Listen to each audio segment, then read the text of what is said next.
708 722 7698 ਦੇ ਉੱਤੇ ਗੱਲਬਾਤ ਦਾ ਸਿਲਸਿਲਾ ਸੁਸ਼ੀਲ ਜੀ ਜੇ ਆਪਾਂ ਸ਼ੁਰੂ ਕਰਦੇ ਜਾਈਏ ਅਤੇ ਜਿਹੜੀਆਂ ਅੱਜ ਦੀਆਂ ਸੁਰਖੀਆਂ ਅਤੇ ਕੁਛ ਜਿਹੜੀਆਂ ਅਹਿਮ ਗੱਲਾਂ ਹੈ ਉਸ ਦੇ ਉੱਤੇ ਜਿਹੜੀ GDP ਦੀ ਗੱਲ ਚਰਚਾ ਜਿਹੜੀ ਇਸ ਟਾਈਮ ਚੱਲ ਰਹੀ ਆ ਵੀ -24% ਦੀ ਜਿਹੜੀ ਆ ਉਹ ਥੱਲੇ ਨੂੰ ਗਈ ਆ, ਨੈਗੇਟਿਵ ਦੇ ਵਿੱਚ ਗਈ ਆ, ਸੁੰਗੜੀ ਆ। ਇਹ ਜਿਹੜੇ ਅਸਲ ਆંકੜੇ ਆ ਕੀ ਇਹ ਇਸ ਤੋਂ ਵੀ ਹੋਰ ਡਰਾਉਣ ਵਾਲੇ ਨੇ? ਇਹ ਐਕਚੁਅਲ 'ਚ ਇੰਨੀ ਆ ਜਾਂ ਇਸ ਤੋਂ ਵੀ ਵੱਧ ਖਤਰਾ ਹੈਗਾ ਇਕੋਨਮੀ ਨੂੰ?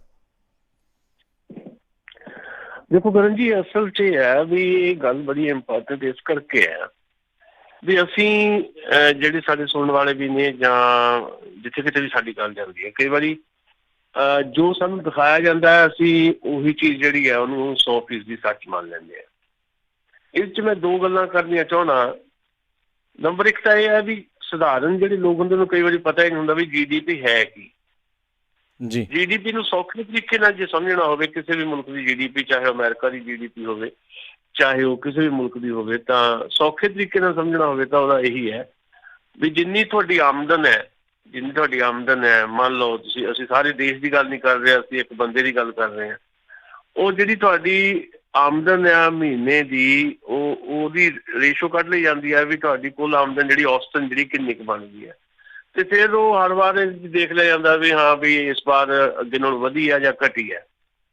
ਤੇ ਸਾਡੇ ਮੁਲਕ ਦੇ ਹਵਾਲੇ ਨਾਲ ਜਦੋਂ ਅਸੀਂ ਗੱਲ ਕਰ ਰਹੇ ਹਾਂ ਵੀ -24 ਜਿਹੜੀ ਆ GDP ਗਈ ਹੈ, ਉਹ GDP ਯਾਨੀ ਕੁੱਲ ਘਰੇਲੂ ਆਮਦਨ, ਜਿਸ ਆਮਦਨ ਨੂੰ ਵਧਾ ਕੇ ਸਾਡੇ ਦੇਸ਼ ਦੇ ਪ੍ਰਧਾਨ ਮੰਤਰੀ ਨਰਿੰਦਰ ਮੋਦੀ ਹੋਰਾਂ ਨੇ ਇਹ ਦਾਅਵਾ ਕੀਤਾ ਸੀ ਵੀ ਅਸੀਂ ਦੁਨੀਆ ਦੀ ਸਭ ਤੋਂ ਵੱਡੀ ਆਰਥਿਕ ਮਹਾਂਸ਼ਕਤੀ ਬਣਨਾ ਹੈ ਤੇ ਅਸੀਂ $5 ਟ੍ਰਿਲੀਅਨ ਦੀ ਇਕੋਨਮੀ ਜਿਹੜੀ ਆ ਉਸਾਰ ਦੇਣੀ ਹੈ ਹਿੰਦੁਸਤਾਨ ਦੀ। $5 ਟ੍ਰਿਲੀਅਨ ਦੀ ਇਕਾਨਮੀ ਉਸਾਰਦੇ ਅਸੀਂ -24 ਚੱਲ ਗਏ। ਇਹ ਸਰਕਾਰੀ ਅੰਕੜੇ ਆ। ਜਿਹੜਾ ਤੁਹਾਡਾ ਸਵਾਲ ਹੈ ਵੀ ਇਹ ਸੱਚੇ ਅੰਕੜੇ ਆ ਜਾਂ ਇਹਦੇ ਤੋਂ ਵੀ ਜ਼ਿਆਦਾ ਭਿਆਨਕ ਸਥਿਤੀ, ਉਹ ਮੈਂ ਬਾਅਦ 'ਚ ਦੱਸਦਾ। ਹੁਣ ਮਸਲਾ ਇਹ ਹੈ, ਜੇ ਅਸੀਂ ਇਹਨੂੰ ਮੰਨ ਲਈਏ ਵੀ -24 ਹੈ ਜੀ, ਤਾਂ ਇਹ ਜਿਹੜਾ ਮੁਲਕ ਸਾਡਾ ਹਿੰਦੁਸਤਾਨ ਹੈ, ਇਹਦਾ ਮਤਲਬ ਇਹ ਹੋਇਆ ਕਿ ਇੱਕ ਸਧਾਰਨ ਬੰਦਾ ਜਿਹੜਾ ਆ ਜਿਹਦੀ 100 ਰੁਪਏ ਦੀ ਮੰਨ ਲਓ ਆਮਦਨ ਹੈ, ਉਹਦੇ 'ਚ 24 ਰੁਪਏ ਤੁਸੀਂ ਘਟਾ ਦਿਓ ਤੇ 24 ਰੁਪਏ ਉਹਦੇ ਇੱਕੋ ਝਟਕੇ ਨਾਲ ਨਿਕਲ ਗਏ। 100 ਦੇ ਵਿੱਚੋਂ 24 ਤੁਸੀਂ ਕਢਾ ਦਿਓ, 76 ਰੁਪਏ ਬਚੇ ਉਹਦੇ ਕੋਲ, ਯਾਨੀ ਜਿਹੜਾ 100 ਰੁਪਏ ਵਾਲਾ ਸੀ ਉਹਦੇ ਕੋਲ ਸਿਰਫ 76 ਰੁਪਏ ਬਚੇ। ਪਰ ਰਿਐਲਿਟੀ ਜਿਹੜੀ ਹੈ ਇਹਦੇ ਤੋਂ ਕਿਤੇ ਜ਼ਿਆਦਾ ਭਿਆਨਕ ਇਸ ਕਰਕੇ ਹੈ ਕਿਉਂਕਿ ਇਹ ਜਿਹੜੇ 24 ਰੁਪਏ ਘਟਾਏ ਗਏ ਆ ਉਸ ਬੰਦੇ ਦੇ ਘਟਾਏ ਗਏ ਆ ਜਿਹੜਾ ਔਰਗੇਨਾਈਜ਼ਡ ਸੈਕਟਰ 'ਚ ਕੰਮ ਕਰਦਾ ਹੈ। ਜਿਹਦੀ ਮੈਂ ਦੱਸਣੀ ਚਾਹੁੰਦਾ ਗੱਲ ਉਹ ਇਹ ਹੈ ਵੀ ਦੋ ਸੈਕਟਰ ਨੇ ਸਾਡੇ ਕੰਮ ਕਰਨ ਦੇ। ਇੱਕ ਸੈਕਟਰ ਜਿਹਨੂੰ ਅਸੀਂ ਕਹਿੰਦੇ ਆ ਔਰਗੇਨਾਈਜ਼ਡ ਸੈਕਟਰ, ਇੱਕ ਅਨਔਰਗੇਨਾਈਜ਼ਡ ਸੈਕਟਰ। ਔਰਗੇਨਾਈਜ਼ਡ ਸੈਕਟਰ ਕਿਹੜਾ ਆ? ਜਿਹਦੇ ਬਾਰੇ ਪਤਾ ਹੈ ਵੀ ਇਹ ਲੋਕ ਕੰਮ ਕਰ ਰਹੇ ਨੇ, ਕੋਈ ਸਰਕਾਰੀ ਜੋਬ 'ਚ ਹੈ, ਕੋਈ ਪ੍ਰਾਈਵੇਟ ਜੋਬ 'ਚ ਹੈ, ਪਰ ਉਹ ਕਾਊਂਟ ਹੋ ਰਹੀ ਹੈ, ਜੋਬ ਕਾਊਂਟ ਹੋ ਰਹੀ ਹੈ ਤੇ ਉਹ ਟੈਕਸ ਪੇਅਰ ਵੀ ਆ ਮੰਨ ਲਓ। ਤੇ ਜਿਹੜਾ ਅਨਔਰਗੇਨਾਈਜ਼ਡ ਸੈਕਟਰ ਹੈ ਉਹਦਾ ਵੱਡਾ ਹਿੱਸਾ ਟੈਕਸ ਪੇਅਰ ਵੀ ਹੈ ਨਹੀਂ, ਕਿਉਂਕਿ ਉਹ ਕਿਤੇ ਉਹ ਸ਼ੋ ਹੀ ਨਹੀਂ ਹੋ ਰਿਹਾ ਉਹਦਾ ਕੰਮ। ਮੰਨ ਲਓ ਜਿਹੜਾ ਦਿਹਾੜੀਦਾਰ ਮਜ਼ਦੂਰ ਹੈ ਜਿਹੜਾ ਮਨਰੇਗਾ ਦੇ ਵਿੱਚ ਨਹੀਂ ਹੈਗਾ, ਮਨਰੇਗਾ ਤਾਂ ਫਿਰ ਵੀ ਕਾਊਂਟ ਹੁੰਦਾ ਹੈ, ਜਿਹੜਾ ਮਨਰੇਗਾ 'ਚ ਨਹੀਂ ਹੈ, ਸਧਾਰਨ ਦਿਹਾੜੀ ਦੱਪਾ ਕਰਦਾ ਆ, ਉਹ ਜਿਹੜਾ ਹੈ ਅਨਔਰਗੇਨਾਈਜ਼ਡ ਸੈਕਟਰ ਦੇ ਵਿੱਚ ਹੈ। ਮਿਸਾਲ ਦੇ ਤੌਰ ਤੇ ਘਰਾਂ ਦੇ ਵਿੱਚ ਸਾਡੇ ਇੱਥੇ, ਤੁਹਾਡੇ ਦਾ ਕਲਚਰ ਨਹੀਂ ਹੈ ਅਮਰੀਕਾ ਦੇ ਵਿੱਚ, ਸਾਡੇ ਇੱਥੇ ਬਹੁਤ ਕਲਚਰ ਹੈ ਸ਼ਹਿਰਾਂ ਦੇ ਵਿੱਚ ਖਾਸ ਤੌਰ ਦੇ ਉੱਤੇ ਸਰਵੈਂਟ ਰੱਖਣ ਦਾ। ਮਤਲਬ ਜਿਹੜੇ ਸਰਵੈਂਟ ਸਾਡੇ ਘਰਾਂ ਦੇ ਵਿੱਚ ਹੈਗੇ ਆ ਇੱਥੇ ਚੰਡੀਗੜ੍ਹ ਦੇ ਵਿੱਚ, ਜਲੰਧਰ ਦੇ ਵਿੱਚ ਜਾਂ ਦੇਸ਼ ਦੇ ਕਿਸੇ ਵੀ ਵੱਡੇ ਸ਼ਹਿਰ ਦੇ ਵਿੱਚ ਜਾਂ ਛੋਟੇ ਸ਼ਹਿਰ ਦੇ ਵਿੱਚ, ਉਹ ਸਾਰਾ ਅਨਔਰਗੇਨਾਈਜ਼ਡ ਸੈਕਟਰ ਹੈ। ਉਹ ਜਦੋਂ ਕਰੋਨਾ ਦਾ ਹੱਲਾ ਹੋਇਆ, ਸਭ ਤੋਂ ਪਹਿਲਾਂ ਇਸ ਅਨਔਰਗੇਨਾਈਜ਼ਡ ਸੈਕਟਰ ਦੇ ਉੱਤੇ ਜਿਹੜਾ ਆ ਉਹ ਤਲਵਾਰ ਲਟਕੀ, ਉਹਨਾਂ ਨੂੰ ਘਰੋਂ ਤੋਂ ਬਾਹਰ ਤੋੜ ਦਿੱਤਾ ਗਿਆ। ਚਾਹੇ ਉਹ ਸਰਵੈਂਟ ਸੀ, ਨੌਕਰ ਸੀ, ਚਾਹੇ ਉਹ ਮਾਲੀ ਸੀ, ਚਾਹੇ ਉਹ ਖੇਤੀ ਦੇ ਧੰਦੇ ਦੇ ਵਿੱਚ ਵੀ ਜਿਹੜਾ ਅਨਔਰਗੇਨਾਈਜ਼ਡ ਸੈਕਟਰ ਦੇ ਵਿੱਚ ਕੰਮ ਕਰ ਰਿਹਾ ਮਜ਼ਦੂਰ ਸੀ ਉਹ ਸੀ, ਚਾਹੇ ਕੰਸਟਰਕਸ਼ਨ ਦੇ ਸੈਕਟਰ ਦੇ ਵਿੱਚ ਵੀ ਜਿਹੜਾ ਅਨਔਰਗੇਨਾਈਜ਼ਡ ਆ ਕਿਸੇ ਹਿਸਾਬ ਕਿਤਾਬ 'ਚ ਨਹੀਂ ਆ, ਚਾਹੇ ਉਹ ਸੀ, ਚਾਹੇ ਉਹ ਸਧਾਰਨ ਸਾਡੇ ਘਰਾਂ ਦੇ ਨੇੜੇ ਜਿਹੜੇ ਆ ਕੇ ਸਬਜ਼ੀ ਵੇਚਣ ਵਾਲੇ ਸੀ, ਰੇਹੜੀਆਂ ਲਾਉਣ ਵਾਲੇ ਸੀ। ਇਹ ਭਾਈ ਸਾਹਿਬ ਸਾਡੇ ਕੋਲ 70% ਦੇ ਨੇੜੇ ਤੇੜੇ ਆ ਇਹ ਸੈਕਟਰ ਅਨਔਰਗੇਨਾਈਜ਼ਡ ਸੈਕਟਰ। ਤੇ ਜਿਹੜਾ ਔਰਗੇਨਾਈਜ਼ਡ ਸੈਕਟਰ ਹੈ ਉਹਦੇ ਮੁਤਾਬਕ ਅਸੀਂ -24 ਗਏ ਆ। ਤੇ ਜਿਹੜਾ ਇਹ ਅਨਔਰਗੇਨਾਈਜ਼ਡ ਸੈਕਟਰ ਹੈ, ਜੇ ਇਹਨੂੰ ਵੀ ਸ਼ਾਮਲ ਕਰ ਦਿਆ ਜਾਏ ਤਾਂ ਸਾਡੀ ਜਿਹੜੀ GDP ਦੀ ਜਿਹੜੀ ਨੈਗੇਟਿਵ ਗਰੋਥ ਜਿਹਨੂੰ ਅਸੀਂ ਕਹਿ ਰਹੇ ਹਾਂ, ਪਿਛਲਖੁਰੀ ਜਿਹੜੀ ਗਰੋਥ ਹੋਈ ਹੈ, ਉਹਦਾ ਮਤਲਬ ਹੈ ਕਿ ਅਸੀਂ 24 ਨਹੀਂ ਸਗੋਂ ਅਸੀਂ -60, 65, 70% ਤੱਕ ਪਹੁੰਚੇ ਹੋਏ। ਇਹ ਜ਼ਿਆਦਾ ਖਤਰਨਾਕ, ਹੋਰ ਜ਼ਿਆਦਾ ਖਤਰਨਾਕ ਹੈ। ਕਿ ਸਰਕਾਰ ਇਹ ਦੱਸਣਾ ਨਹੀਂ ਚਾਹੁੰਦੀ, ਸਰਕਾਰ ਝੂਠ ਬੋਲਦੀ ਹੈ। ਸਰਕਾਰ ਨੇ ਤਾਂ ਇਹ 24 ਜਿਹੜਾ % ਆ ਉਹ ਵੀ ਜੱਕਦਿਆਂ ਦੱਸਿਆ, ਕਿਉਂਕਿ ਇਹਨੂੰ ਲੁਕੋਇਆ ਨਹੀਂ ਸੀ ਜਾ ਸਕਦਾ। ਜਦ ਤੁਹਾਡੀਆਂ ਜੌਬਸ ਨਹੀਂ ਰਹੀਆਂ, ਜਦ ਤੁਹਾਡੇ ਕੋਲ ਕਿਸੇ ਕਿਸਮ ਦਾ ਕੋਈ ਧੰਦਾ ਨਹੀਂ ਰਿਹਾ, ਕੰਮ ਨਹੀਂ ਰਿਹਾ, ਤੇ ਦੂਜੀ ਗੱਲ ਜਿਹੜੇ ਬਹਾਨੇਬਾਜ਼ੀ ਹੈ ਵੀ ਨਹੀਂ ਜੀ ਸਾਰੀ ਦੁਨੀਆ ਡੁੱਬ ਰਹੀ ਆ, ਫੇਰ ਕੀ ਹੋਇਆ ਜੀ ਅਸੀਂ -24 'ਚ ਆ ਗਏ, ਤਾਂ ਉਹਦਾ ਸੱਚ ਇਹ ਹੈ ਵੀ ਸਾਰੀ ਦੁਨੀਆ ਜਿਸ ਤਰੀਕੇ ਨਾਲ ਡੁੱਬੀ ਆ, ਭਾਰਤ ਉਹਦੇ ਤੋਂ ਕਿਤੇ ਜ਼ਿਆਦਾ ਭਿਆਨਕ ਤਰੀਕੇ ਨਾਲ ਡੁੱਬਿਆ। ਮਤਲਬ ਸਿਰਫ ਤੇ ਸਿਰਫ ਚਾਈਨਾ ਨੇ ਗਰੋਥ ਕੀਤਾ। ਉਹ ਚਾਈਨਾ ਜਿਹੜਾ ਆ ਜਿੱਥੋਂ ਇਹ ਬਿਮਾਰੀ ਉੱਠੀ ਹੈ, ਉਹ 3.5% ਗਰੋ ਕਰ ਰਿਹਾ।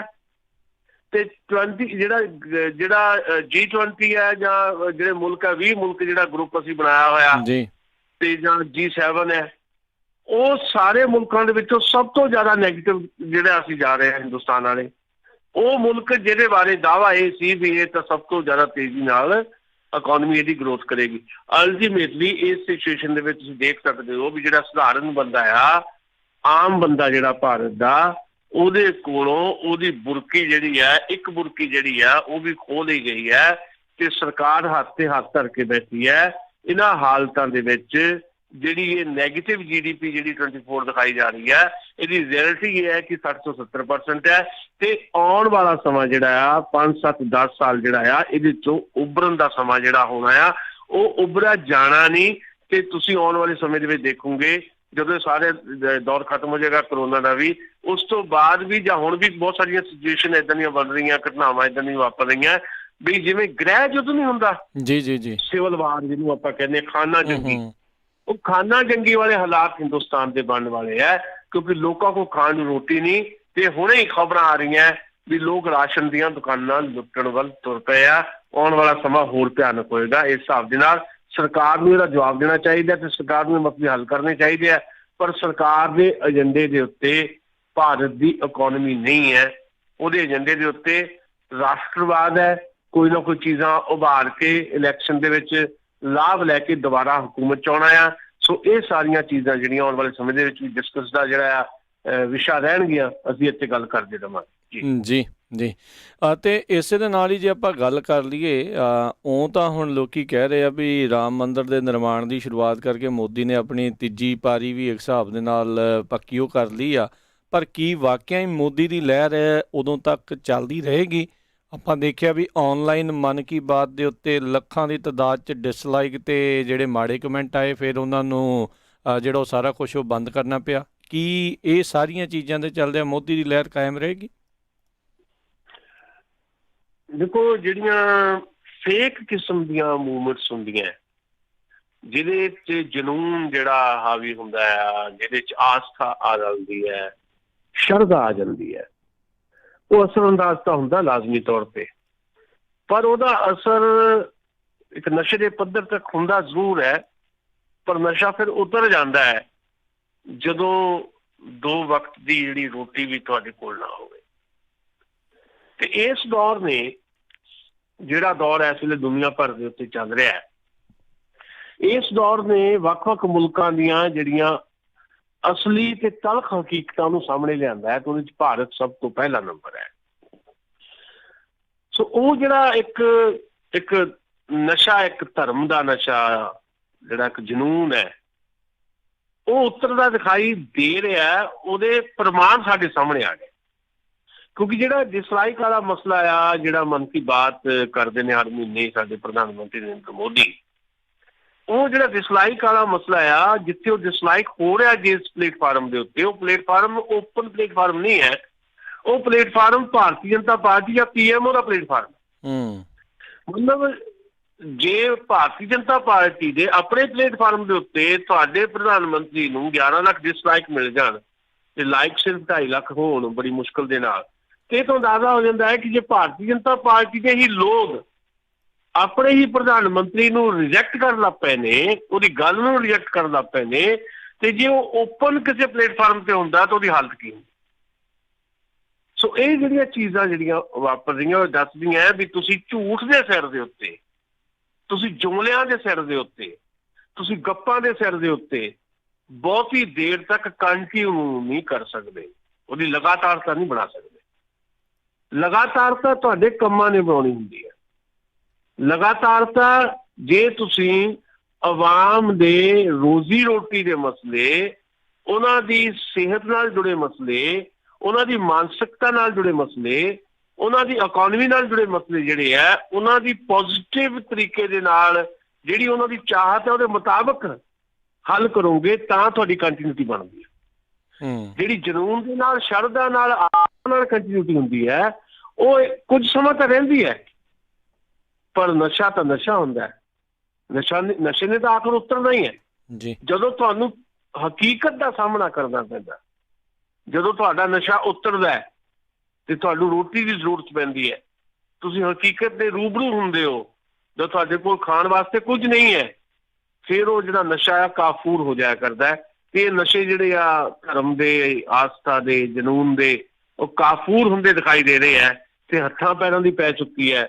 ਭਾਰਤ ਦੇ PMO ਨੂੰ ਖਾਸ ਤੌਰ ਦੇ ਉੱਤੇ, ਪ੍ਰਾਈਮ ਮਿਨਿਸਟਰ ਆਫਿਸ ਨੂੰ ਹੱਥਾਂ ਪੈਰਾਂ ਦੀ ਪੈ ਗਈ ਹੈ ਕਿ ਸਾਡੇ ਪ੍ਰਧਾਨ ਮੰਤਰੀ ਨਾਲ ਵਾਪਰਿਆ ਕੀ। ਇਕੱਲੇ ਪ੍ਰਧਾਨ ਮੰਤਰੀ ਨਾਲ ਨਹੀਂ, ਭਾਰਤੀ ਜਨਤਾ ਪਾਰਟੀ ਦੇ ਸੋ ਕਾਲਡ ਜਿੰਨੇ ਵੀ ਤੇਜ਼ ਤਰਾਰ ਜਿਹੜੇ ਸਪੋਕਸ ਪਰਸਨ ਨੇ, ਟੈਲੀਵਿਜ਼ਨ ਦੀਆਂ ਡਿਬੇਟਸ ਚਾਹੁੰਦੇ ਨੇ, ਜਿਸ ਸਾਬਿਤ ਪਾਤਰਾ ਵੀ ਇੱਕ ਨਾਂ ਆ, ਉਹਦੀਆਂ ਵੀ ਇੱਦਾਂ ਡਿਸਲਾਈਕਸ ਆ ਰਹੀਆਂ ਇਸ ਵੇਲੇ।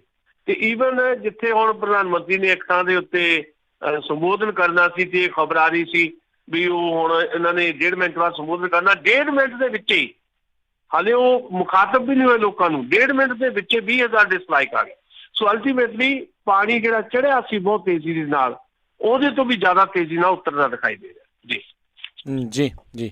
ਅਗਲੀ ਜਿਹੜੀ ਆਪਾਂ ਜੇ ਗੱਲ ਕਰਦੇ ਜਾਈਏ ਤਾਂ ਸੱਜਣ ਕੁਮਾਰ ਨੂੰ ਜਿਹੜਾ ਆ ਕੋਰਟ ਦੇ ਵਿੱਚੋਂ ਰਾਹਤ ਕਹਿੰਦੇ ਨਹੀਂ ਮਿਲੀ ਤੇ ਉਹਨਾਂ ਦੀ ਜਿਹੜੀ ਜ਼ਮਾਨਤ ਦੀ ਅਰਜ਼ੀ ਹੈ ਉਹ ਖਾਰਜ ਹੋਈ ਹੈ। ਦੇਖੋ, ਸਿੱਖ ਕਤਲੇਆਮ ਦੇ ਮਾਮਲੇ ਬਹੁਤ ਸਾਰੇ ਆ। ਕੁਝ ਮਾਮਲਿਆਂ ਦੇ ਵਿੱਚ ਤੁਹਾਨੂੰ ਪਤਾ ਹੈ ਉਹ ਜੇਲ੍ਹ 'ਚ ਨੇ, 18 ਮਹੀਨਿਆਂ ਤੋਂ ਤਿਹਾੜ ਜੇਲ੍ਹ ਦੇ ਵਿੱਚ ਹੈ। ਤੇ ਇਹ ਜਿਹੜੇ ਪੋਲੀਟੀਸ਼ੀਅਨਸ ਹੁੰਦੇ ਨੇ ਜਿਨ੍ਹਾਂ ਦੀ ਆਦਤ ਨਹੀਂ ਹੈ ਹਵਾਲਾਤਾਂ 'ਚ ਰਹਿਣ ਦੀ, ਜੇਲ੍ਹਾਂ 'ਚ ਰਹਿਣ ਦੀ, ਭਾਵੇਂ ਇਹਨਾਂ ਨੂੰ ਜੇਲ੍ਹਾਂ ਤੇ ਹਵਾਲਾਤਾਂ ਦੇ ਵਿੱਚ ਵੀ VVIP ਟ੍ਰੀਟਮੈਂਟ ਮਿਲਦੀ ਹੈ, ਪਰ ਫਿਰ ਵੀ ਨਾ ਲੋਕਾਂ ਦੀ ਇਹ ਹੁੰਦੀ ਹੈ ਕਿ ਵੀ ਅਸੀਂ ਹੁਣ ਜੇਲ੍ਹ 'ਚ ਬੈਠੇ ਹਾਂ ਤੇ ਕਿਸੇ ਤਰੀਕੇ ਨਾਲ ਛੁੱਟੀ ਲਈ ਜਾਏ, ਬਾਹਰ ਜਾਇਆ ਜਾਏ, ਕਿਉਂਕਿ ਸਾਰਾ ਜੀਵਨ ਤਾਂ ਇੰਨੇ ਕੁਕਰਮ ਕਰਨ ਤੋਂ ਬਾਅਦ ਵੀ ਉਹ ਇੱਕ ਕਹਿ ਲਓ ਵੀ ਆਜ਼ਾਦੀ ਦੀ ਹਵਾ ਦੇ ਵਿੱਚ ਹੀ ਗੁਜ਼ਾਰਿਆ ਉਹਨਾਂ ਨੇ। ਇਹ ਤਾਂ ਹੁਣ ਲਾਸਟ ਆਖਰੀ ਉਮਰ ਦੇ ਵਿੱਚ ਉਹਨਾਂ ਨੂੰ ਇਹ ਸਜ਼ਾ ਜਿਹੜੀ ਮਿਲੀ ਆ ਤੇ ਉਹ ਜੇਲ੍ਹ ਦੇ ਵਿੱਚ ਨੇ। ਤੇ ਇਸੇ ਕਰਕੇ ਸਿਰਫ ਉਹ ਜਿਹੜੀ ਸਾਰੀ ਉਮਰ ਦੀ ਜਿਹੜੀ ਉਹਨਾਂ ਨੇ ਇੱਕ ਆਜ਼ਾਦੀ ਭੋਗੀ ਹੋਈ ਆ, ਉਹ ਪਰੇਸ਼ਾਨ ਕਰਦੀ ਹੈ, ਤੰਗ ਕਰਦੀ ਹੈ। ਤੇ ਆਪਣੇ ਵਕੀਲ ਦੇ ਰਾਹੀਂ ਉਹ ਪਟੀਸ਼ਨ ਉਹਨਾਂ ਨੇ ਪਾਈ ਕਿ ਮੇਰੀ ਸਿਹਤ ਠੀਕ ਨਹੀਂ ਜੀ, ਮੇਰਾ 20 ਕਿਲੋ ਭਾਰ ਘਟ ਗਿਆ।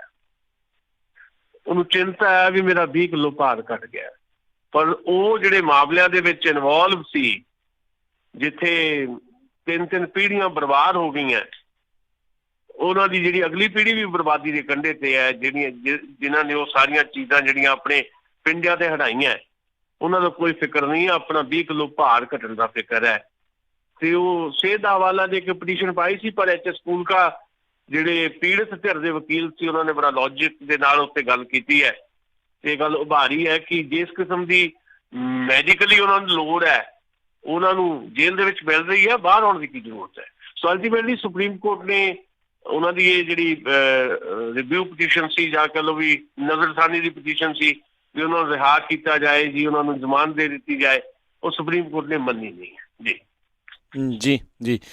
ਅਗਲੀ ਜੇ ਗੱਲ ਕਰੀਏ, ਪੰਜਾਬ ਪੁਲਿਸ ਦੀ ਹੀ ਸੁਰੱਖਿਆ ਦੇ ਅਧੀਨ ਰਹਿਣ ਵਾਲਾ ਸਾਬਕਾ DGP ਸੈਣੀ, ਉਹ ਹੁਣ ਗ੍ਰਿਫਤਾਰੀ ਦੇ ਡਰੋਂ ਰੂਹ-ਪੋਸ਼ ਹੋਇਆ ਪਿਆ। ਦੇਖੋ, ਇਹ ਜਿਹੜੇ ਵੱਡੇ ਲੋਕ ਹੁੰਦੇ ਆ, ਜਿਹੜੇ ਖੁਦ ਅਫਸਰਸ਼ਾਹੀ ਦੇ ਵਿੱਚ ਰਹੇ ਹੁੰਦੇ ਆ, ਪੰਜਾਬ ਪੁਲਿਸ ਦੇ ਚੀਫ ਹੈ, ਬਾਦਲਾਂ ਦੇ ਵੇਲੇ ਉਹਨਾਂ ਦੀ ਬੜੀ ਚੜ੍ਹਤ ਰਹੀ ਹੈ।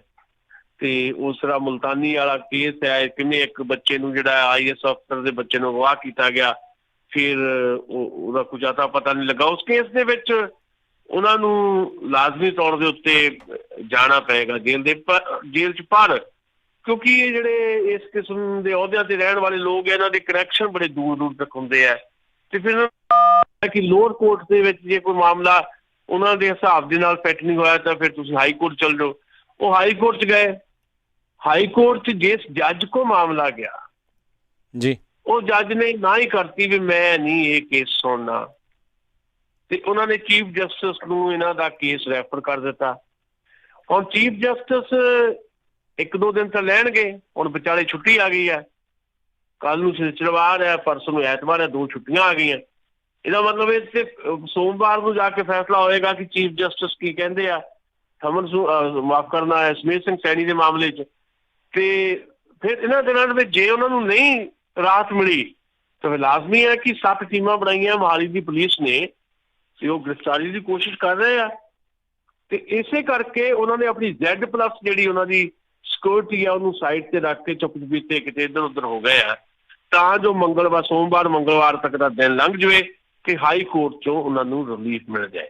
ਜੇ ਹਾਈ ਕੋਰਟ 'ਚ ਵੀ ਰਿਲੀਫ ਨਹੀਂ ਮਿਲਦੀ ਫਿਰ ਉਹ ਸੁਪਰੀਮ ਕੋਰਟ ਜਾਣਗੇ। ਸੋ ਇਸ ਮਾਮਲੇ ਦੇ ਵਿੱਚ ਕਸੂਤੇ ਫਸਦੇ ਹੋਏ ਦਿਖਾਈ ਦੇ ਰਹੇ ਨੇ ਸਮੇਤ ਸਿੰਘ ਸੈਣੀ, ਤੇ ਉਹਨਾਂ ਨੂੰ ਆਪਣੇ ਉਹ ਕੀਤੇ ਹੋਏ ਕੰਮ ਯਾਦ ਆ ਰਹੇ ਨੇ ਜਾਂ ਨਹੀਂ ਯਾਦ ਆ ਰਹੇ ਤਾਂ ਉਹਨਾਂ ਨੂੰ ਪਤਾ ਹੋਊਗਾ। ਪਰ ਮੈਨੂੰ ਲੱਗਦਾ ਹੈ ਕਿ ਜਦੋਂ ਕਿਸੇ ਦੇ ਸੰਕਟ ਪੈਂਦਾ ਨਾ, ਜਦੋਂ ਕਹਿੰਦਾ ਵੀ ਹੁਣ ਜਿਹਨੇ ਸਾਰੀ ਉਮਰ ਲੋਕਾਂ ਨੂੰ ਅੰਦਰ ਧੱਕਿਆ ਹੋਵੇ ਜੇਲ੍ਹਾਂ 'ਚ, ਉਹਨੂੰ ਆਪ ਜਦੋਂ ਜੇਲ੍ਹ ਜਾਣਾ ਦਿਸਦਾ ਨਾ, ਤੇ ਫਿਰ ਉਹ ਰੀਲ ਘੁੰਮਦੀ ਜ਼ਰੂਰ ਹੈ ਇੱਕ ਵਾਰੀ ਵੀ ਕੀ ਮੈਂ ਕੀਤਾ ਸੀ ਆਪਣੇ ਕਾਰਜਕਾਲ ਦੇ ਦੌਰਾਨ। ਸ਼ਾਇਦ ਉਹ ਚਿੰਤਨ ਮੰਥਨ 'ਚ ਕਿਤੇ ਹੋਣਗੇ ਆਪਣੇ ਰੂਪੋਸ਼ ਦੇ ਇਸ ਦੌਰ ਦੇ ਦੌਰਾਨ। ਜੀ ਸੁਸ਼ੀਲ ਜੀ, ਅਗਲੀ ਗੱਲ ਕਰੀਏ, ਕਹਿੰਦੇ ਪੰਜਾਬ ਸਣੇ 6 ਸੂਬਿਆਂ ਵੱਲੋਂ ਨੀਟ ਤੇ JEE ਇਮਤਿਹਾਨ ਰੱਦ ਕਰਾਉਣ ਦੇ ਲਈ ਪਾਈ ਪਟੀਸ਼ਨ, ਸੁਪਰੀਮ ਕੋਰਟ ਨੇ ਵੀ ਕੀਤੀ ਰੱਦ। ਉਹਦੇ 'ਚ ਇਹ ਆ ਦੇਖੋ, ਜਿਹੜੇ ਐਗਜ਼ਾਮ ਨੇ ਇਹਨਾਂ ਐਗਜ਼ਾਮਾਂ ਬਾਰੇ ਸਾਡੇ 6 ਸੂਬੇ ਉਹਨਾਂ ਦੇ ਮਿਨਿਸਟਰਸ ਨੇ ਵਿੱਚ ਪੰਜਾਬ ਸ਼ਾਮਲ ਸੀ, ਤੇ ਉਹਨਾਂ ਨੇ ਪਟੀਸ਼ਨ ਪਾਈ ਸੀ ਵੀ ਜੇ ਇਸ ਤਰ੍ਹਾਂ ਦਾ ਮਾਹੌਲ ਚੱਲ ਰਿਹਾ, ਇੱਕ ਪਾਸੇ ਤਾਂ ਤੁਸੀਂ ਕਹਿ ਰਹੇ ਹੋ ਵੀ ਸਾਰੇ ਦੇਸ਼ ਦੇ ਵਿੱਚ ਜਿਹੜੀਆਂ ਸੁਜੈਸ਼ਨਸ ਇਸ ਕਿਸਮ ਦੀਆਂ ਕਿ ਬਹੁਤ ਜ਼ਿਆਦਾ ਲੋਕ ਜਿਹੜੇ ਇੱਕ ਥਾਂ ਤੇ ਇਕੱਠੇ ਨਹੀਂ ਹੋ ਸਕਦੇ ਤੇ ਪ੍ਰੀਕਾਸ਼ਨਸ ਲੈਣ ਦੀ ਜ਼ਰੂਰਤ ਹੈ। ਜੇ ਅਨਲੌਕ 4 ਕੀਤਾ ਵੀ ਗਿਆ ਤਾਂ ਵੀ ਸਪੈਸ਼ਲੀ ਗਿਣਤੀ ਦੇ ਆਧਾਰ ਦੇ ਉੱਤੇ ਵੀ ਇੰਨੇ ਕੁ ਬੰਦੇ ਜਿਹੜੇ ਆ 50 ਬੰਦੇ ਤੋਂ ਜ਼ਿਆਦਾ ਕਿਤੇ ਇਕੱਠੇ ਨਾ ਹੋਣ। ਤੇ ਇਸ ਦੌਰ ਦੇ ਵਿੱਚ ਫਿਰ ਤੁਹਾਨੂੰ ਜਿਹੜੇ ਐਗਜ਼ਾਮ ਆ ਬੱਚਿਆਂ ਦੇ ਇਹ ਲੈਣ ਦੀ ਕੀ ਜ਼ਰੂਰਤ ਹੈ, ਤੇ ਤੁਸੀਂ ਸਰਕਾਰ ਕਿਉਂ ਇਸ ਗੱਲ ਤੇ ਬਜ਼ੈਦਾ। ਤੇ ਇਸੇ ਕਰਕੇ ਜਿਹੜਾ ਡਿਸਲਾਈਕ ਦੀ ਆਪਾਂ ਗੱਲ ਕਰ ਰਹੇ ਸੀ, ਲੋਕਾਂ ਨੂੰ ਇਹ ਲੱਗਦਾ ਸੀ ਜਿਹੜੇ ਯੂਥ ਹੈ, ਜਿਹੜਾ ਨੌਜਵਾਨ ਹੈ, ਜਿਹੜਾ ਸਟੂਡੈਂਟ ਹੈ, ਉਹਨੂੰ ਲੱਗਦਾ ਹੈ ਵੀ ਸਾਡੇ ਨਾਲ ਧੱਕਾ ਹੋ ਰਿਹਾ, ਤੇ ਇਸੇ ਕਰਕੇ ਉਹਨਾਂ ਨੇ ਜ਼ਿਆਦਾ ਹਿੱਸਾ ਪਾਇਆ ਇਹਦੇ 'ਚ ਡਿਸਲਾਈਕ ਦੇ ਮਾਮਲੇ ਵਿੱਚ, ਨਰਿੰਦਰ ਮੋਦੀ ਦੇ ਮਾਮਲੇ 'ਚ। ਤੇ ਉਹ ਸਾਰੀਆਂ ਚੀਜ਼ਾਂ ਵੀ ਇੱਥੇ ਚਰਚਾ ਦੇ ਅਧੀਨ ਹੈ। ਪਰ ਸੁਪਰੀਮ ਕੋਰਟ ਨੇ ਵੱਖ-ਵੱਖ ਸਟੇਟਸ ਦੇ ਜਿਹੜੇ ਮਿਨਿਸਟਰ ਜਿਹੜੇ ਸੀਗੇ 6, ਜਿਹਦੇ 'ਚ ਬਲਵੀਰ ਸਿੰਘ ਸਿੱਧੂ ਪੰਜਾਬ ਦੇ ਸਿਹਤ ਮੰਤਰੀ, ਉਹਨਾਂ ਨੇ ਪਾਈ ਸੀ ਬਕਾਇਦਾ ਪਟੀਸ਼ਨ ਪੰਜਾਬ ਵੱਲੋਂ, ਉਹਨਾਂ ਸਾਰਿਆਂ ਨੂੰ ਕੋਈ ਇਸ ਮਸਲੇ 'ਤੇ ਰਾਹਤ ਨਹੀਂ ਦਿੱਤੀ। ਉਹਨਾਂ ਨੇ ਕਿਹਾ ਕਿ ਨਹੀਂ, ਜਿਹੜੀ ਇਹ ਟੈਸਟ ਤਾਂ ਲਾਜ਼ਮੀ ਤੌਰ 'ਤੇ ਹੋਣਗੇ, ਇਮਤਿਹਾਨ ਹੋਣਗੇ। ਹੁਣ ਇਹਦੀ ਰਿਵਿਊ ਪਟੀਸ਼ਨ ਕੋਈ ਹੋ ਸਕਦੀ ਕਿ ਨਹੀਂ ਹੋ ਸਕਦੀ, ਜਾਂ ਸੈਂਟਰ ਗਵਰਨਮੈਂਟ ਇਹਦੇ 'ਤੇ ਕੀ ਫੈਸਲਾ ਲੈਂਦੀ ਕੀ ਨਹੀਂ, ਇਹ ਸੈਂਟਰ ਗਵਰਨਮੈਂਟ 'ਤੇ ਹੈ। ਚਾਹੀਦਾ ਇਹ ਹੈ ਵੀ ਜਦੋਂ ਸਾਰਾ ਕੁਝ ਹੀ ਹਾਲ ਫਿਲਹਾਲ ਭਾਵੇਂ ਅਨਲੌਕ 4 ਕਰ ਦਿੱਤਾ ਗਿਆ, ਪਰ ਪੂਰੀ ਤਰ੍ਹਾਂ ਉੱਪਰ ਨਹੀਂ ਹੈ, ਸਕੂਲ ਕਾਲਜ ਹਾਲੇ ਵੀ ਉਸ ਲੈਵਲ ਤੋਂ ਨਹੀਂ ਚੱਲ ਰਹੇ ਤੇ ਬੱਚਿਆਂ ਦੀ ਪੜ੍ਹਾਈ ਵੀ ਉਸ ਲੈਵਲ ਦੀ ਨਹੀਂ ਹੋਈ, ਤਾਂ ਥੋੜ੍ਹਾ ਜਿਹਾ ਧਿਆਨ ਲਾਜ਼ਮੀ ਤੌਰ 'ਤੇ ਬੱਚਿਆਂ ਦੇ ਫਿਊਚਰ ਨੂੰ ਦੇਖਦਿਆਂ ਹੋਇਆ ਇਸ ਮਸਲੇ 'ਤੇ ਦੇਣਾ ਚਾਹੀਦਾ ਹੈ। ਪਰ ਸਰਕਾਰ ਇਹਦੇ 'ਤੇ ਹਾਲੇ ਕਿਤੇ ਨਾ ਕਿਤੇ ਚੁੱਪ ਦਿਖਾਈ ਦੇ ਰਹੀ ਜੀ। ਸੋਸ਼ਲ ਸਾਈਟਸ ਦੀ ਆਪਾਂ ਜੇ ਗੱਲ ਕਰਦੇ ਜਾਈਏ, ਭਾਜਪਾ ਤੇ ਫੇਸਬੁੱਕ ਦੇ ਵਿਚਾਲੇ ਜਿਹੜੀ ਮਿਲੀ ਭੁਗਤ ਦੇ ਦੋਸ਼ ਆਏ ਆ, ਕੀ ਆ ਇਸ ਦੇ ਵਿੱਚ ਇਸ ਟਾਈਮ ਸੱਚ, ਤੇ ਸੋਸ਼ਲ ਸਾਈਟਸ ਦਾ ਸਿਆਸਤ ਦੇ ਵਿੱਚ ਕੀ ਭੂਮਿਕਾ ਹੈਗੀ? ਦੇਖੋ, ਜਿਹੜੀ ਸੋਸ਼ਲ ਸਾਈਟਸ ਇਕੱਲਾ ਸਿਆਸਤ ਵੀ ਨਹੀਂ, ਸਾਡਾ ਜਿਹੜਾ ਸਾਡਾ ਜਿਹੜਾ ਲਾਈਫ ਹੈ, ਸਾਡੀ ਸੋਸ਼ਲ ਲਾਈਫ ਹੈ ਜਿਹੜੀ ਹੈ, ਉਹਦੇ 'ਚ ਵੀ ਸੋਸ਼ਲ ਸਾਈਟ ਦੀ ਬਹੁਤ ਵੱਡੀ ਦਖਲਅੰਦਾਜ਼ੀ ਇਸ ਵੇਲੇ ਬਣ ਗਈ ਹੈ। ਇਸ ਗੱਲ ਤੋਂ ਇਨਕਾਰ ਨਹੀਂ ਕੀਤਾ ਜਾ ਸਕਦਾ ਜੀ। ਦੂਜੀ ਗੱਲ ਦੇ ਵਿੱਚ 2-3 ਗੱਲਾਂ ਮੈਂ ਕਰਨੀਆਂ ਚਾਹੁੰਦਾ ਹਾਂ। ਨੰਬਰ 1 ਤਾਂ ਗੱਲ ਇਹ ਹੈ ਵੀ ਨਾ ਸੋਸ਼ਲ ਸਾਈਟਸ ਹੈ ਪਰ ਇਹ 'ਚ ਸੋਸ਼ਲ ਕੁਝ ਨਹੀਂ ਹੈ, ਕਿਉਂਕਿ ਜਿਹੜਾ ਸਮਾਜਿਕ ਤੌਰ ਦੇ ਉੱਤੇ ਇੱਕ ਪੋਜ਼ਿਟਿਵ ਕਿਸਮ ਦਾ ਰਵੱਈਆ ਅਖਤਿਆਰ ਕਰਨਾ ਹੁੰਦਾ, ਉਹਦੀਆਂ ਐਗਜ਼ਾਮਪਲ ਸਾਨੂੰ ਸੋਸ਼ਲ ਸਾਈਟ ਦੇ ਉੱਤੇ ਬਹੁਤ ਘੱਟ ਦਿਖਾਈ ਦੇਣਗੀਆਂ। ਨੈਗੇਟਿਵਲੀ ਸੋਸ਼ਲ ਸਾਈਟ ਨੂੰ ਜ਼ਿਆਦਾ ਯੂਜ਼ ਕੀਤਾ ਜਾ ਰਿਹਾ। ਲੋੜ ਇਹ ਹੁੰਦੀ ਹੈ ਵੀ ਤੁਸੀਂ ਜਿਹੜੀ ਨਵੀਂ ਕੋਈ ਵੀ ਚੀਜ਼ ਆਉਂਦੀ ਹੈ, ਉਹਦੇ ਹਾਂ ਪੱਖੀ ਤੇ ਨਾ ਪੱਖੀ ਦੋਨੋਂ ਪਸਾਰ ਹੁੰਦੇ, ਪਰ ਕੋਸ਼ਿਸ਼ ਇਹ ਹੋਣੀ ਚਾਹੀਦੀ ਹੈ ਵੀ ਹਾਂ ਪੱਖੀ ਪਸਾਰ ਜਿਹੜਾ ਆ ਉਹ ਵਿਆਪਕ ਹੋਵੇ। ਪਰ ਸੋਸ਼ਲ ਸਾਈਟ ਦੇ ਮਾਮਲੇ ਦੇ ਵਿੱਚ ਇਹ ਦਿਖਾਈ ਦੇ ਰਿਹਾ ਕਿ ਨਾ ਪੱਖੀ ਜਿਹੜਾ ਵਿਹਾਰ ਜ਼ਿਆਦਾ ਸਾਨੂੰ ਦਿਖਾਈ ਦੇ ਰਿਹਾ, ਤੇ ਉਹਦਾ ਅਸਰ ਸਾਡੀ ਸੁਸਾਇਟੀ 'ਤੇ ਪੈਣਾ ਹੀ ਪੈਣਾ ਹੈ। ਉਹ ਸਾਡੀ ਸੁਸਾਇਟੀ ਨੂੰ ਰਨ ਕਰਨ ਵਾਲੀ ਜਿਹੜੀ ਪੋਲੀਟੀਕਲ ਫੋਰਸ ਹੈ, ਉਹਦੇ ਉੱਤੇ ਵੀ ਇਹਦਾ ਅਸਰ ਲਾਜ਼ਮੀ ਤੌਰ ਤੇ ਪੈਂਦਾ ਹੈ। ਦੂਜੀ ਗੱਲ ਇਹ ਹੈ ਕਿ ਜਿਹੜੀਆਂ ਤਾਕਤਾਂ ਸੱਤਾ 'ਚ ਨੇ ਉਹ ਕਿਸੇ ਵੀ ਮੁਲਕ 'ਚ ਹੋ ਸਕਦੀਆਂ। ਭਾਰਤ ਦੇ ਵਿੱਚ ਕੌਣ ਸੱਤਾ 'ਚ ਆਪਾਂ ਸਾਰਿਆਂ ਨੂੰ ਪਤਾ ਹੈ।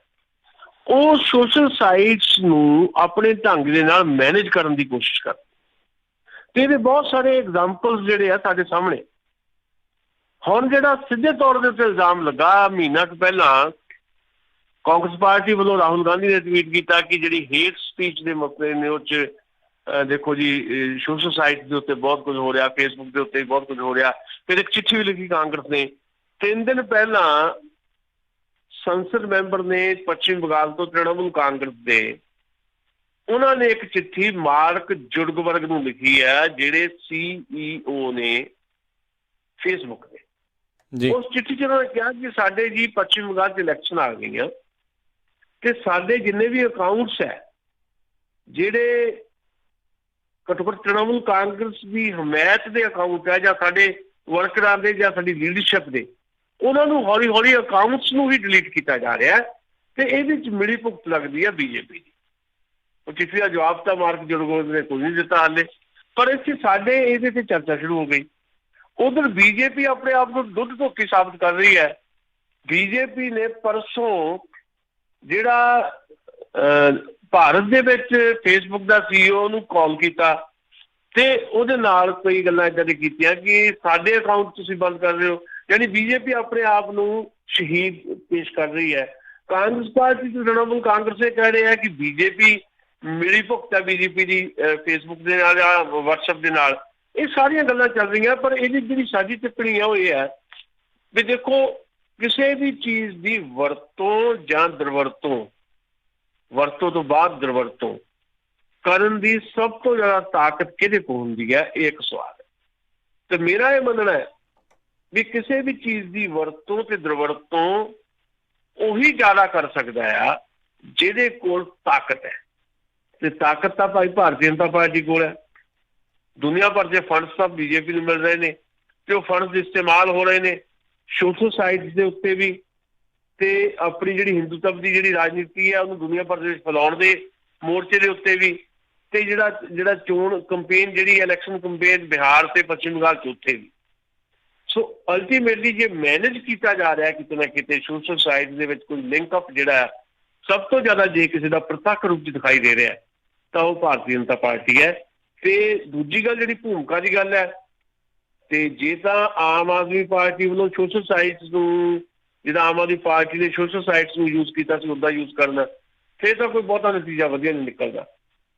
ਉਹ ਮੈਂ ਤਾਂ ਦੱਸਿਆ ਵੀ ਪਿਛਲੀਆਂ ਪੰਜਾਬ ਵਿਧਾਨ ਸਭਾ ਦੀਆਂ ਚੋਣਾਂ ਦੇ ਵਿੱਚ ਆਮ ਆਦਮੀ ਪਾਰਟੀ ਦੇ ਸੋਸ਼ਲ ਸਾਈਟਸ ਦੇ ਉੱਤੇ ਇਹ ਦਾਅਵਾ ਕਰਤਾ ਕਿ ਅਸੀਂ ਪੰਜਾਬ 'ਚ 100 ਸੀਟਾਂ ਜਿੱਤ ਰਹੇ, ਪਰ ਸੀਟਾਂ ਨਿਕਲੀਆਂ 20। ਕਾਰਨ ਕੀ ਹੋਇਆ? ਕਾਰਨ ਇਹ ਵੀ ਸੋਸ਼ਲ ਸਾਈਟ ਦੇ ਉੱਤੇ ਪ੍ਰਚਾਰ ਤਾਂ ਕਰ ਲਿਆ ਪਰ ਸੋਸ਼ਲ ਸਾਈਟਸ ਨੂੰ ਮੈਨੇਜ ਨਹੀਂ ਕੀਤਾ। ਬੀਜੇਪੀ ਆਮ ਆਦਮੀ ਪਾਰਟੀ ਤੋਂ 2 ਕਦਮ ਅੱਗੇ ਹੈ। ਉਹ ਸੋਸ਼ਲ ਸਾਈਟਸ ਨੂੰ ਯੂਜ਼ ਵੀ ਕਰ ਰਹੀ ਹੈ, ਪ੍ਰਚਾਰ ਵੀ ਕਰ ਰਹੀ ਹੈ, ਉਹਨਾਂ ਦਾ IT ਸੈੱਲ ਵੀ ਹੈ ਤੇ ਸੋਸ਼ਲ ਸਾਈਟਸ ਨੂੰ ਮੈਨੇਜ ਵੀ ਕਰ ਰਹੀ ਹੈ। ਇਸੇ ਕਰਕੇ ਉਹਦੇ ਉੱਤੇ ਇਹ ਇਲਜ਼ਾਮ ਲੱਗ ਰਿਹਾ ਜੀ। ਜੀ ਤੇ ਜਾਂਦੇ ਜੇ ਸੁਸ਼ੀਲ ਜੀ ਆਪਾਂ ਗੱਲ ਕਰ ਲਈਏ ਤੇ ਕਹਿੰਦੇ ਗਰੀਬ ਵਿਦਿਆਰਥੀਆਂ ਦੇ ਵਜ਼ੀਫਿਆਂ ਦੇ ਵਿੱਚ 64 ਕਰੋੜ ਦੇ ਘਪਲੇ ਦਾ ਕੌਣ ਹੈ ਅਸਲ ਜ਼ਿੰਮੇਵਾਰ? ਦੇਖੋ ਇਹਦੇ 'ਚ ਮੈਂ ਬਹੁਤੀ ਲੰਬੀ ਗੱਲ ਨਹੀਂ ਕਰਦਾ, ਪਰ ਸਿੱਧੀ ਜੀ ਗੱਲ ਹੈ। ਤੁਸੀਂ ਐਗਜ਼ਾਮਪਲ ਲਓ, ਇੱਕ ਮੇਰੇ ਘਰ ਦੀ ਲੈ ਲਓ। ਮੇਰੇ ਘਰ ਦੇ ਵਿੱਚ ਅਸੀਂ 4 ਮੈਂਬਰ ਹੈ ਜੀ। 4 ਮੈਂਬਰ ਹੈ ਘਰ ਦੇ ਵਿੱਚ। ਜੇ ਮੇਰੇ ਬੱਚੇ ਨੇ ਕੋਈ ਗਲਤੀ ਕੀਤੀ ਹੈ, ਬੱਚੇ ਦੀ ਗਲਤੀ ਹੈ ਲਾਜ਼ਮੀ ਤੌਰ ਦੇ ਉੱਤੇ, ਪਰ ਉਹ ਬੱਚਾ ਆ ਤੇ ਉਹਦੀ ਜ਼ਿੰਮੇਵਾਰੀ ਸਾਰੀ ਜਿਹੜੀ ਹੈ, ਜਿਹੜਾ ਘਰ ਦਾ ਮੁਖੀ ਆ, ਮੇਰੀ ਪਤਨੀ ਹੈ ਜਾਂ ਮੈਂ ਆ, ਉਹ ਸਾਡੀ ਬਣੇਗੀ ਲਾਜ਼ਮੀ ਤੌਰ ਦੇ ਉੱਤੇ। ਲੋਕ ਤਾਂ ਸਾਨੂੰ ਹੀ ਪੁੱਛਣਗੇ ਆ ਕੇ ਭਾਈ ਤੁਹਾਡੇ ਨਿਆਣੇ ਨੇ ਆ ਕੀ ਕਰਤਾ। ਏਦਾਂ ਹੀ ਸੋਸਾਇਟੀ ਦੇ ਯੂਨਿਟ ਹੁੰਦੇ ਆ, ਇਹਦੇ ਪੋਲੀਟਿਕਸ ਦੇ ਵਿੱਚ ਹੁੰਦਾ। ਸੋਸਾਇਟੀ ਦਾ ਸਭ ਤੋਂ ਜਿਹੜਾ ਪ੍ਰਾਇਮਰੀ ਯੂਨਿਟ ਹੈ ਉਹ ਫੈਮਿਲੀ ਆ। ਫੈਮਿਲੀ ਦਾ ਵੀ ਜਿਹੜਾ ਪ੍ਰਾਇਮਰੀ ਯੂਨਿਟ ਹੈ ਉਹ ਹਸਬੈਂਡ ਵਾਈਫ ਹੈ। ਏਦਾਂ ਹੀ ਤੁਹਾਡੀ ਰਾਜਨੀਤੀ ਦੇ ਵਿੱਚ ਹੁੰਦਾ ਆ, ਯੂਨਿਟਸ ਹੁੰਦੇ ਆ। ਮਤਲਬ ਕਿਸੇ ਪਾਰਟੀ ਦਾ ਇੱਕ ਯੂਨਿਟ ਹੈ, ਸਟੇਟ ਲੈਵਲ ਦਾ ਯੂਨਿਟ ਹੈ, ਜਾਂ ਉਸੇ ਪਾਰਟੀ ਦੀ ਕਿਸੇ ਸਟੇਟ ਦੇ ਵਿੱਚ ਗਵਰਨਮੈਂਟ ਹੈ। ਜੇ ਕਿਤੇ ਇੱਕ ਡਿਪਾਰਟਮੈਂਟ ਦੇ ਵਿੱਚ ਗਲਤ ਹੁੰਦਾ ਹੈ ਤਾਂ ਲਾਜ਼ਮੀ ਤੌਰ ਤੇ ਉਸ ਡਿਪਾਰਟਮੈਂਟ ਦੀ ਅਫਸਰਸ਼ਾਹੀ ਉਹਦੀ ਦੋਸ਼ੀ ਹੈ। ਪਰ ਅਫਸਰਸ਼ਾਹੀ ਨੂੰ ਕੰਟਰੋਲ ਕੌਣ ਕਰਦਾ? ਉਹ ਮਿਨਿਸਟਰੀ ਕੰਟਰੋਲ ਕਰਦੀ ਹੈ। ਇਹਦਾ ਮਤਲਬ ਮਿਨਿਸਟਰੀ ਵੀ ਦੋਸ਼ੀ ਆ। ਫਿਰ ਮਿਨਿਸਟਰੀ ਨੇ ਵਕਤ ਰਹਿੰਦਿਆਂ ਉਹਦੇ ਤੇ ਧਿਆਨ ਕਿਉਂ ਨਹੀਂ ਦਿੱਤਾ? ਤੇ ਮਿਨਿਸਟਰੀ ਦੇ ਉੱਤੇ ਕੌਣ ਹੈ? ਮਿਨਿਸਟਰੀ ਦੇ ਉੱਤੇ ਜਿਹੜੀ ਆ ਉਸ ਸੂਬੇ ਦੀ ਸਰਕਾਰ ਦਾ ਹੈਡ ਹੈ, ਉਹ ਕੌਣ ਹੈ? ਉਹ ਚੀਫ ਮਿਨਿਸਟਰ ਹੈ। ਸੋ ਅਲਟੀਮੇਟਲੀ ਮੈਂ ਸਮਝਦਾ ਵੀ ਇਹ 64 ਕਰੋੜ ਦਾ ਜਿਹੜਾ ਘਪਲਾ ਦੱਸਿਆ ਜਾ ਰਿਹਾ, 64 ਕਰੋੜ ਤੋਂ ਵੀ ਜ਼ਿਆਦਾ ਵੈਸੇ ਤਾਂ, ਕਿਉਂਕਿ 303 ਕਰੋੜ ਰੁਪਏ ਜਿਹੜੇ ਆ ਉਹ ਪਿਕ ਐਂਡ ਚੂਜ਼ ਕਰਕੇ ਸਮਾਜ ਭਲਾਈ ਮਹਿਕਮੇ ਵੱਲੋਂ ਜਿਹੜੇ ਸੈਂਟਰ ਗਵਰਨਮੈਂਟ ਤੋਂ ਆਏ ਆ ਉਹ ਕੁਝ ਪ੍ਰਾਈਵੇਟ ਕਾਲਜਾਂ ਨੂੰ ਦਿੱਤੇ ਗਏ ਆ। ਜਿਸ ਮੰਤਰਾਲੇ ਦੇ ਮੰਤਰੀ ਜਿਹੜੇ ਆ ਆਪਣੇ ਸਾਧੂ ਸਿੰਘ ਧਰਮਸੋਤ ਹੈ, ਤੇ ਸਿੱਧਾ ਲਾਜ਼ਮੀ ਹੈ ਉਹਨਾਂ ਤੇ ਕੁਐਸਚਨ ਉੱਠੇਗਾ। ਉਹਨਾਂ ਤੇ ਕੁਐਸਚਨ ਉੱਠ ਰਿਹਾ, ਉਹ ਕਹਿੰਦੇ ਮੈਂ ਆਪਣੇ ਸੈਕਟਰੀ ਨੂੰ ਪੁੱਛਦਾ। ਸੈਕਟਰੀ ਪੁੱਛਣ ਦਾ ਕੀ ਮਤਲਬ ਹੈ? ਤੁਹਾਡੀ ਜ਼ਿੰਮੇਵਾਰੀ ਹੈ, ਤੁਹਾਡੇ ਮਹਿਕਮੇ 'ਚ ਸਵਾਲ ਉੱਠ ਰਿਹਾ ਹੈ, ਤੇ ਜੇ ਉਹਨਾਂ ਤੇ ਸਵਾਲ ਉੱਠ ਰਿਹਾ ਤੇ ਸਾਡੇ ਮੁੱਖ ਮੰਤਰੀ ਤੇ ਵੀ ਸਵਾਲ ਉੱਠ ਰਿਹਾ। ਪਰ ਮੁੱਖ ਮੰਤਰੀ ਆਪਣੇ ਮੰਤਰੀ ਨੂੰ ਬਚਾ ਰਹੇ ਹੈ। ਮੁੱਖ ਮੰਤਰੀ ਦੀ ਪਾਰਟੀ ਦੇ ਰਾਜ ਸਭਾ ਦੇ ਮੈਂਬਰ ਪ੍ਰਤਾਪ ਸਿੰਘ ਬਾਜਵਾ ਕੁਐਸਚਨ ਉਠਾ ਰਹੇ ਹੈ। ਪ੍ਰਤਾਪ ਸਿੰਘ ਬਾਜਵਾ ਬਾਰੇ ਕੈਪਟਨ ਅਮਰਿੰਦਰ ਇਹ ਕਹਿ ਰਹੇ ਆ ਹਾਈ ਕਮਾਂਡ ਨੂੰ ਕੀ ਇਹ ਸਾਡੀ ਸਰਕਾਰ ਨਹੀਂ ਚੱਲਣ ਦੇ ਰਿਹਾ, ਜਦਕਿ ਪ੍ਰਤਾਪ ਸਿੰਘ ਬਾਜਵਾ ਦਾ ਆਪਣਾ ਵੱਖਰਾ ਏਜੰਡਾ ਵੀ ਹੈਗਾ। ਆਪਾਂ ਨੂੰ ਪਤਾ ਹੈ ਵੀ ਉਹ ਆਉਣ ਵਾਲੇ ਸਮੇਂ ਦੇ ਵਿੱਚ ਪੰਜਾਬ ਦੇ ਮੁੱਖ ਮੰਤਰੀ ਦੇ ਕੈਂਡੀਡੇਟ ਦੇ ਤੌਰ ਤੇ ਕਾਂਗਰਸ ਵੱਲੋਂ ਆਉਣਾ ਚਾਹੁੰਦੇ ਆ, ਪਰ ਕੁਐਸਚਨ ਤਾਂ ਉਹਨਾਂ ਨੇ ਉਠਾਇਆ ਨਾ। ਤੇ ਕੁਐਸਚਨ ਜੇ ਤੁਹਾਡੀ ਮਿਨਿਸਟਰੀ ਤੇ ਉੱਠਿਆ ਤੇ ਤੁਸੀਂ ਉਹਨੂੰ ਪ੍ਰੋਟੈਕਟ ਕਿਉਂ ਕਰ ਰਹੇ? ਤੁਸੀਂ ਜੇ ਸਰਕਾਰ ਦੇ ਵਿੱਚ ਕੁਝ ਇੱਦਾਂ ਦਾ ਘਪਲਾ ਹੋਇਆ, ਉਸ ਮਿਨਿਸਟਰੀ ਦੇ ਮਿਨਿਸਟਰ ਨੂੰ ਕਹੋ ਵੀ ਭਾਈ ਮੈਨੂੰ ਇੱਕ ਦਿਨ ਦੇ ਵਿੱਚ ਰਿਪੋਰਟ ਚਾਹੀਦੀ ਹੈ। ਇਸ ਗੱਲ ਨੂੰ ਹਫ਼ਤਾ 10 ਦਿਨ ਹੋ ਗਏ ਰੌਲਾ ਪੈਂਦੇ ਨੂੰ। ਰਿਪੋਰਟ ਤਾਂ ਕੀ ਦੇਣੀ ਹੈ? ਉਹਨੂੰ ਪ੍ਰੋਟੈਕਟ ਕੀਤਾ ਜਾ ਰਿਹਾ ਸਾਧੂ ਸਿੰਘ ਧਰਮਸੋਤ ਨੂੰ। ਜੇ ਇੱਕ ਦਿਨ 'ਚ ਰਿਪੋਰਟ ਜਾਂ 2 ਦਿਨ 'ਚ ਜਾਂ ਹਫ਼ਤੇ 'ਚ ਰਿਪੋਰਟ ਨਹੀਂ ਮਿਲਦੀ ਤੇ ਫਿਰ ਤੁਸੀਂ ਆਪਣੇ ਮੰਤਰੀ ਨੂੰ ਘਰ ਬਿਠਾਓ। ਧੋਖਾ ਕਿਹਨਾਂ ਨਾਲ ਹੋਇਆ? ਕਿਹਨਾਂ ਲੋਕਾਂ ਦੇ ਪੈਸੇ ਮਾਰੇ ਗਏ? ਜਿਹੜੇ ਸਾਡੀ ਸੁਸਾਇਟੀ ਦੇ ਸਭ ਤੋਂ ਆਖਰੀ ਡੰਡੇ ਤੇ ਬੈਠੇ ਆ, SC-BC ਜਿਹੜੇ ਵਿਦਿਆਰਥੀ ਹੈ, ਜਿਨ੍ਹਾਂ ਦੇ ਵਜ਼ੀਫਿਆਂ ਦੇ ਵਿੱਚ ਇਹ ਘਪਲਾ ਹੋਇਆ। ਤੇ ਇਹ ਘਪਲਾ ਅੱਜ ਦਾ ਨਹੀਂ ਹੈ, ਇਹ 2008-9 ਤੋਂ ਚੱਲ ਰਿਹਾ ਘਪਲਾ, ਤੇ ਪਤਾ ਨਹੀਂ ਕਿੰਨੇ ਕਰੋੜਾਂ ਦਾ ਘਪਲਾ ਨਿਕਲਣਾ ਹੈ ਜਦੋਂ ਇਹਦੀ ਪੂਰੀ ਪਹੁੰਚਾਣ ਹੋਈ। ਇਸ ਸਿਚੁਏਸ਼ਨ ਦੇ ਵਿੱਚ ਸਰਕਾਰਾਂ ਦਾ ਜਾਂ ਸਰਕਾਰਾਂ ਦੀ ਜਿਹੜੀ ਚੀਫ ਹੈ, ਉਹਨਾਂ ਦਾ ਦੋਸ਼ੀ ਨੂੰ ਧੌੜੋਂ ਫੜਨ ਦੀ ਥਾਂ ਦੇ ਉੱਤੇ ਉਹਦੀ ਪਿੱਠ ਥਾਪਣ ਲਈ ਇਹ ਦੱਸਦੀ ਹੈ ਵੀ ਸਾਡੀ ਸਰਕਾਰ ਜਿਹੜੀ ਹੈ ਉਹਦਾ ਕਰੈਕਟਰ ਵੀ ਕਿਸ ਕਿਸਮ ਦਾ ਹੈ। ਜੀ ਸੁਸ਼ੀਲ ਜੀ, ਬਹੁਤ ਬਹੁਤ ਤੁਹਾਡਾ ਧੰਨਵਾਦ, ਤੁਸੀਂ ਸਾਡੇ ਨਾਲ ਜੁੜੇ, ਇਹਨਾਂ ਖਬਰਾਂ ਬਾਰੇ ਜਿਹੜੀਆਂ ਜਾਣਕਾਰੀ ਦਿੱਤੀਆਂ, ਬੜੀ ਮਿਹਰਬਾਨੀ, ਧੰਨਵਾਦ ਜੀ, ਸਤਿ ਸ਼੍ਰੀ ਅਕਾਲ ਜੀ। ਸ਼ੁਕਰੀਆ ਜੀ। ਤੇ ਸੋ ਇੱਥੇ ਸਾਡਾ ਅੱਜ ਦਾ ਪ੍ਰੋਗਰਾਮ ਸਮਾਪਤ ਹੈ। ਮਿਲਦੇ ਹਾਂ ਅਗਲੀ ਵਾਰ, ਤੱਕ ਲਈ ਮੇਰੇ ਵੱਲੋਂ ਵੀ ਤੁਹਾਨੂੰ ਸਭ ਨੂੰ ਸਤਿ ਸ਼੍ਰੀ ਅਕਾਲ। ਸੁਣਦੇ ਰਹੋ ਪੰਜਾਬੀ ਰੇਡੀਓ USA।